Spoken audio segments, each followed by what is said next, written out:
የብልጽግናው አገዛዝ ግን ትላልቅ ሰዎች የሚገደሉበት ኢታማዦር ሹም ሳይቀር የሚራሸንበት ልዩ ክስተት የሚፈጸምበት ወር አደረገው። በመጀመሪያው ሰኔ የብልጽግናው አገዛዝ እንዳቀነባበረው የሚታመን የቦምብ ፍንዳታ ሴራ በመስቀል አደባባይ ተፈጸመ። በሁለተኛው ሰኔ በባህር ዳር የአማራ ክልል ባለስልጣናት፣ በአዲስ አበባ ኢታማዦር ሹሙና ጓደኛቸው ተገደሉ። በሦስተኛው ሰኔ ድምፃዊ ሃጫሉ ሁንዴሳ ሕይወቱ ተቀጠፈ። እንዲህ እያለ ሰኔን የፖለቲካ ግድያ መፈጸሚያ ያደረገው የብልጽግናው ዘመን በአራተኛው ሰኔ ደግሞ ራሱ ዓለምን ባነጋገረ ሁኔታ ሽንፈትን ተከናንቦ ከአብዛኛው የትግራይ ክልል ወጣ።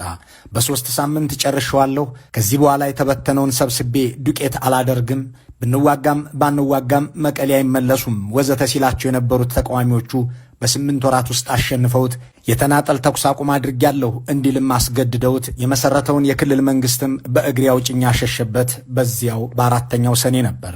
9 ክልልና 2 ጎረቤት ሀገር